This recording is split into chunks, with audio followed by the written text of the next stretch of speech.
Bienvenue à la vie en Gaspésie. Aujourd'hui, je suis en compagnie de deux invités que je vous ai présentés au début du mois de mars, Alexandra Gallagher et Diane Hoff. Je les avais reçus puisque c'était, en fait, le mois de mars était consacré au mois de l'épilepsie, le mois national de l'épilepsie.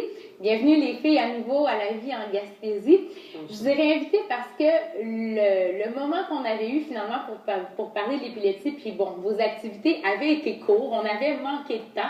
L'épilepsie est un sujet intéressant, est un sujet qui touche plusieurs personnes, de proches ou de loin. Donc, j'ai décidé évidemment de vous réinviter pour qu'on puisse parler de votre mois, comment est-ce que ça s'est passé, les activités que vous avez faites. Mais avant de rentrer justement dans le mois de sensibilisation que vous avez vécu, j'aimerais ça qu'on revienne sur l'épilepsie en tant que telle, parce que c'est peut-être pas tout le monde qui nous a écoutés au moment de votre passage au début du mois de mars. Diane, peut-être nous expliquer l'épilepsie, qu'est-ce que c'est, parce que je disais dans l'émission, l'émission précédente, moi, je pensais que l'épilepsie était une maladie, mais finalement, l'épilepsie, ce n'est pas une maladie, c'est un état. Oui, c'est un état. Bien, souvent, les médecins la traitent comme une maladie, mais nous autres, quand on l'explique, c'est vraiment un état. C'est un trouble neurologique. Ce qui se passe à l'intérieur du cerveau, c'est comme un orage électrique qui se passe dans une ou plusieurs parties du cerveau, dépendamment de la crise, ce qui fait que la personne a différentes manifestations, différents comportements dépendant de la crise d'épilepsie. Souvent, bon, quand on parle d'épilepsie, les personnes qui ont des crises d'épilepsie, bon, on parle souvent de crises, les personnes sont à terre, en convulsion. On parlait souvent du truc de la cuillère, moi, que j'avais entendu avant. Mais c'est pas toutes les personnes qui souffrent d'épilepsie qui se rendent à ce niveau de gravité de crise. Il y a plusieurs types de crises. Ce qu'on parle de la crise partielle simple, c'est que la personne demeure consciente, mais elle a des mouvements saccadés, soit d'une jambe ou d'un bras ou une partie du visage, mais elle demeure consciente. Donc, il n'y a pas vraiment de premier soin à donner. Dans le cas d'une crise partielle complexe, c'est que la personne est comme à demi-consciente. Donc, elle peut marmonner, elle peut circuler. Donc, c'est important de rester près d'elle pour justement pour pas qu'elle tombe, qu'elle se blesse. Dans des endroits plus dangereux. Oui, plus dangereux. Donc, c'est important de rester près d'elle. Puis, il y a les absences. Les absences, c'est une perte de conscience d'environ 30 secondes. Sauf que l'enfant qui en fait plusieurs à l'école perd l'information. Si on en fait plusieurs, on va dire les 30 secondes, si on en fait 100 par jour, ça peut amener à certains troubles d'apprentissage. Jusque-là, une personne peut faire jusqu'à 100 crises par jour. Oui. Il y a des je pensais pas que ça pouvait aller jusqu'à là. Ça peut se passer à des intervalles de combien de minutes environ? Bien, ça peut être même dans l'espace de quelques minutes. On le voit dans la vidéo qu'on a présentée. L'enfant fait une crise, 2-3 minutes après, il en fait une autre par la suite. Puis le bout qu'il a perdu, bien, il ne reprend pas. Là. Donc, c'est pour ça que je dis que ça peut amener à certains retards d'apprentissage. Puis la façon de différencier d'une perte d'inattention, c'est vraiment que l'enfant n'est pas là. C'est une absence du regard. Oui, c'est vraiment une perte de conscience. Puis c'est généralisé au niveau de tout le cerveau, mais la personne peut reprendre par la suite ses activités. Dans le cas d'une crise partielle, tonico-clonique, c'est que la personne tombe, a des tremblements, a des convulsions. Donc, c'est la crise la plus spectaculaire. La plus spectaculaire. Ce qui m'amène à vous poser la question, moi j'ai entendu le truc de la cuillère quand j'étais jeune, on m'en a parlé. J'ai pas personne autour de moi qui souffre d'épilepsie, mais est-ce que ça marche? Est-ce qu'il faut utiliser ça? C'est vraiment dans l'ancien temps. C'est parce que dans la crise tonico-clonique, il y a des convulsions, donc la langue est portée aussi à tourner parce que c'est un muscle.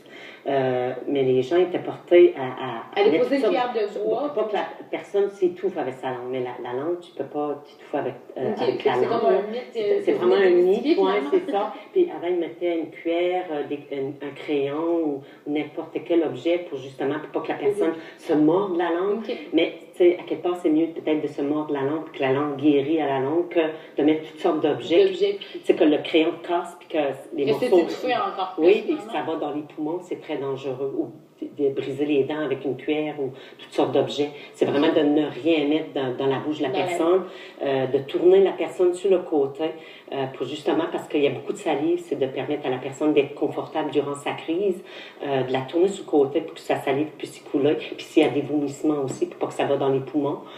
Aussi d'éloigner tous les objets qui pourraient blesser la personne, mettre un objet mou en dessous de sa tête. S'il y a beaucoup de personnes, éloigner les personnes aussi. Là. Finalement, rendre l'environnement sécuritaire. Oui, pour la rendre rendre le plus confortable possible. C'est sûr qu'après sa crise, il y a des personnes aussi, on sait qu'il y a un relâchement. La personne peut avoir un relâchement au niveau de la vessie, même au niveau des intestins. Donc, c'est vraiment d'être là pour rendre le tout plus confortable possible. Puis la personne aussi, c'est sûr qu'après sa crise, des fois, elle est comme gênée un peu, là, de voir tout le monde, puis elle ne sait pas ce qui s'est passé. C'est de le respect, finalement, de la personne. Le respect de la personne par après. Le mois de mars a été consacré à la sensibilisation, justement. Vous avez eu un beau mois de mars. Vous aviez plusieurs activités d'organiser. Comment est-ce que ça s'est passé? Ça s'est super bien passé. Au-delà de nos attentes, même un super beau mois de mars. On a eu plusieurs activités. On a aussi fait beaucoup de sensibilisation dans les garderies, les écoles, même auprès du cégep de Carleton ici. Fait que ça a super bien été. Fait que finalement, toutes les catégories d'âge finalement étaient ciblées par vos activités. Oui, donc on a vraiment visé, comme tu dis, toutes les catégories d'âge. Donc on est allé auprès des centres de la petite enfance, donc dans les CPE. On est aussi allé au niveau du primaire. Secondaire 1-2, puis on est aussi allé rencontrer un groupe d'étudiantes en technique d'intervention en délinquance à Carleton. À Carleton, au cégep. Parfait. Bien, justement, on va parler après la pause. On va aller à la pause dans quelques secondes. Je vous invite à rester avec nous parce que justement, après la pause, on va parler le but de cette sensibilisation-là, le but des outils que vous avez distribués, les activités que vous avez faites, les activités bénéfices également. Donc, à la maison, je vous invite à rester avec nous. On va revenir dans environ 2 minutes après la pause pour parler justement de cette sensibilisation-là qui a été faite au cours du mois de mars et toutes les activités qui sont survenues.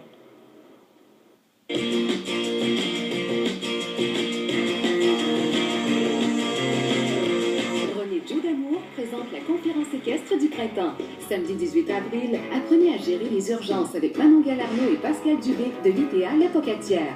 Devenez un as du reining grâce au conseil de l'entraîneur professionnel Jonathan Gauthier. Et en exclusivité au Québec, découvrez les techniques de travail qui ont fait la renommée du duo équestre le plus acclamé au monde, Frédéric Pignon et Magali Delgado.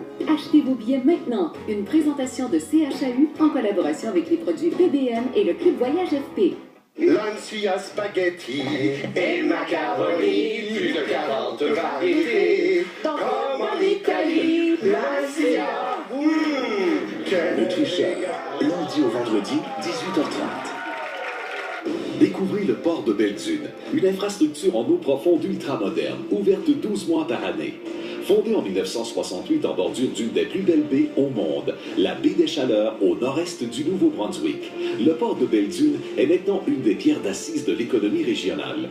Reconnu pour ses installations de calibre mondial, ses capacités de manutention exceptionnelles, son accostage sécuritaire et un service bilingue incomparable. Le port donne accès à certaines voies de navigation les plus directes entre l'Europe et l'Amérique du Nord et constitue aussi une passerelle intermodale dotée d'un embranchement ferroviaire et d'un accès sans congestion au réseau routier. Le port de Belle-Dune traite avec des sociétés de transport maritime et des clients du monde entier et s'efforce d'être flexible et de répondre aux besoins uniques de sa clientèle. Importateur, exportateur, société expéditrice, le port de Belle-Dune, votre solution de transport vers le monde. Samedi, un rythme qui s'impose. Je vais suivre à la lettre nos instructions. T'es sûr que tu veux faire ça? L'hélico qui t'attend sur rien. Rapide et dangereux 4, samedi, 18h30. Une présentation de Cabano Fontaine.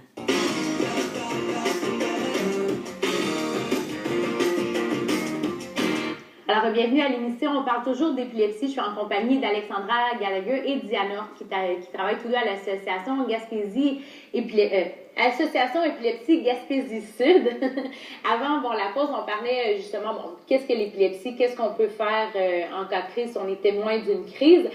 Le mois de mars a été consacré à la sensibilisation. Vous avez fait le tour des écoles, des CPE, de différents organismes. Vous avez touché à plusieurs catégories d'âge. On l'a abordé un petit peu avec Alexandra au début, avant la pause. Maintenant, vous, quand vous planifiez ce mois-là, comment est-ce qu'on procède? On arrive comment? Parce que on arrive différemment dans une CPE qu'au cégep, par exemple. Ben oui, c'est sûr que lorsqu'on va sensibiliser les jeunes, le contenu va rester le même, mais on ne le présente pas de la même façon à des enfants en garderie, par exemple, qu'un élève de secondaire 1. Donc, on va vraiment adapter le contenu à la personne à qui on va le présenter. Donc, tu vois, par exemple, ici, j'ai un petit livre d'histoire. Donc, c'est Mathilde, une jeune fille qui est atteinte d'épilepsie. Donc, ça, on va vraiment aller présenter ça, là, je te dirais, aux élèves de maternelle, aux jeunes en garderie. C'est vraiment plus adapté. Puis, tu sais, le contenu est moins présenté de façon concrète. Donc, c'est plus abstrait un peu. De façon ludique? Ou... Ouais, donc c'est plus abstrait. Tu sais, c'est sûr que c'est quand même assez, là, c'est quand même assez intense, les crises d'épilepsie, puis comment ça se passe au niveau du cerveau et tout. Donc, on va vraiment le présenter de façon plus abstraite. Puis, on a aussi là, beaucoup de support visuel, donc des petites activités avec eux pour qu'ils puissent participer, parce que c'est sûr que si on veut avoir leur attention là, à ces jeunes-là, là, il faut les faire participer. Il faut les capter dès le départ. Exactement, parce que sinon, là, on les perd tout de suite. Fait qu'on va vraiment adapter ça avec eux. Puis là, après ça, on s'en va au niveau du primaire. Au niveau du primaire, là, on essaye là, de présenter le contenu encore là, de façon un peu plus concrète. Mais on reste dans le base quand même, parce que c'est sûr que l'épilepsie, c'est pas... avec les crises et tout ça, on essaie de présenter ça de façon à ce qui trouve ça intéressant, puis à les faire participer aussi. C'est sûr qu'au niveau de toutes les catégories d'âge, le but, c'est vraiment de les faire participer.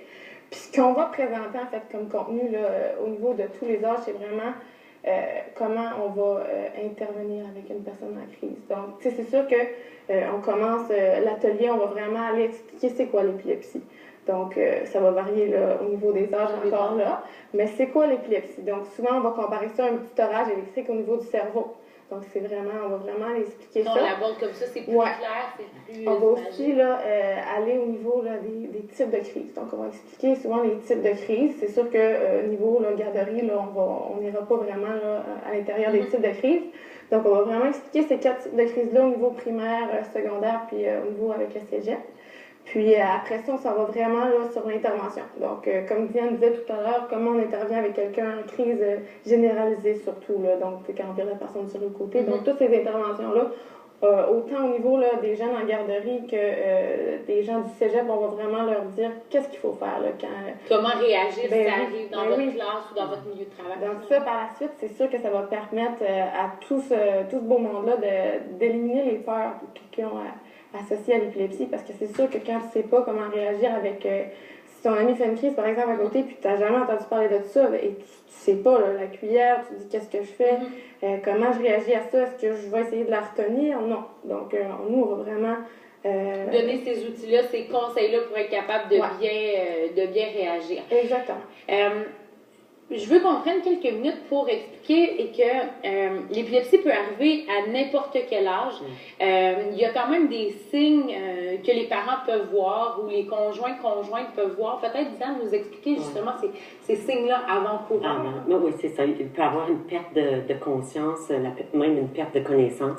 C'est des signes quand même qu'il faut prendre au sérieux puis de consulter le médecin pour voir si vraiment la personne pourrait éventuellement déclencher des crises d'épilepsie, des maux de tête que d'habitude chronique, oui, c'est ça.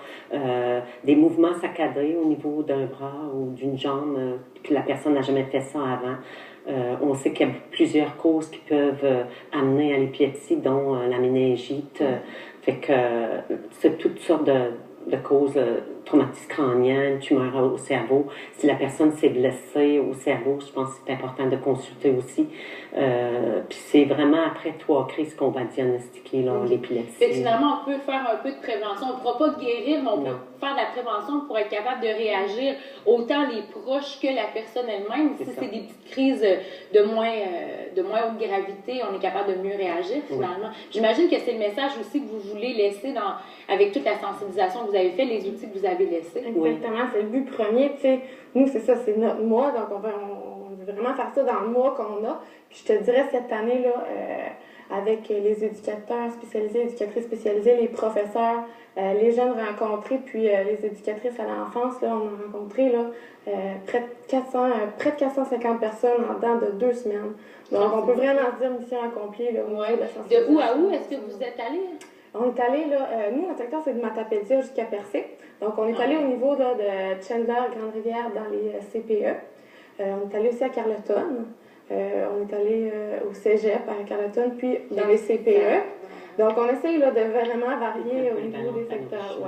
l'école Bois-Vivant, l'école primaire, mais aussi le secondaire 1 et 2 qu'on a pu aller toucher, étant donné qu'ils font partie de l'école primaire. Là, c'est secondaire 1 et 2, oui, exactement. Donc, on est allé toucher tout ce beau monde-là, puis on peut vraiment dire... Il y a eu aussi des outils qui ont été aux parents. Oui, bien là, je suis obligée de vous arrêter. Dans le fond, on va terminer là-dessus. On a affiché le site Internet, le site Facebook, si vous voulez plus d'informations, si vous voulez vous procurer également les outils. Merci les filles d'avoir été avec nous. Puis nous, on se retrouve pour une prochaine émission cette semaine.